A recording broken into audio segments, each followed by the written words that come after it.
Parlour থেকে আসার সময় আমি আর ছেলে, দাঁড়াও বের করে নি, ছেলের আমি বাজারে চলে গিয়েছিলাম, তো ছেলেকে সাথে নিয়ে বাজারে গেলাম। তো এই ব্যাগটা কিনে নিয়ে আসলাম। ব্যাগটার দাম কত তোমরা বলতে পারবে? তো তোমরা তো বলতে পারবে অনেকেই, তো যাই হোক আমি বলে দিচ্ছি। ব্যাগটার দাম চেয়েছিল 650 টাকা। দেখো এইখানে একটা চেন আছে, এইখানে চেন আছে, তারপর এখানে এইটা না ডবল করা যায়, মানে আরেকটু বাড়ানো যায়, ডবল চেন। এইখান থেকে, আমি তো এক হাতে ক্যামেরা ধরেছি তো অসুবিধা হচ্ছে, এই দেখো এইখান থেকে একটা চেনটা খুলে দিলে আর একটু বড় হয়।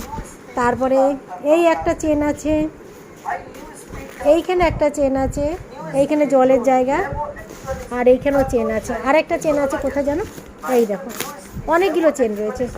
তো এই ব্যাগটা বড়সড় ব্যাগ, আর ট্রাভেলস করার জন্য এই ব্যাগটা যথেষ্ট। তো এই ব্যাগটা নিয়ে আসলাম, ছেলেকে নিয়ে গেলাম। আর এই ব্যাগটার দাম কত জানো? তো দাম চেয়েছিল 650 টাকা। তো সেখানে আমি 450 টাকা বলেছিলাম, 450 টাকা দেবে না, আর আমার লাগবে এই ব্যাগটা।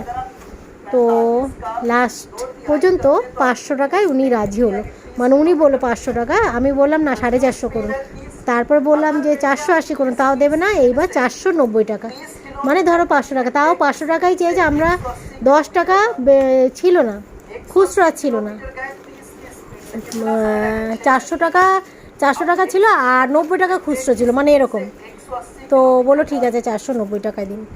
তো এই ব্যাগটা নিয়ে আসলাম, আর ছেলে যাবে কালকে এক্সাম দিতে। ব্যাগটা খুবই দরকার ছিল। তো এক্সাম দিতে যাবে, এর মধ্যে জামা কাপড় থাকবে, বোতল থাকবে, খাবার থাকবে, ফোন থাকবে, সমস্ত কিছু থাকবে। তো ব্যাগটা এই জন্যই আজকেই দরকার, কালকে যেহেতু যাবে এই জন্য আজকে দরকার। তো কেমন হয়েছে বলো। চলো, আমি ব্যাগটা কিনে নিয়ে আসলাম। ভেবেছিলাম যে দোকানে তোমাদের মানে ভিডিও করব, তোমাদের দেখাবো ভিডিও দোকানটা। তো আমার আর দোকানে ভিডিও করা হয়নি।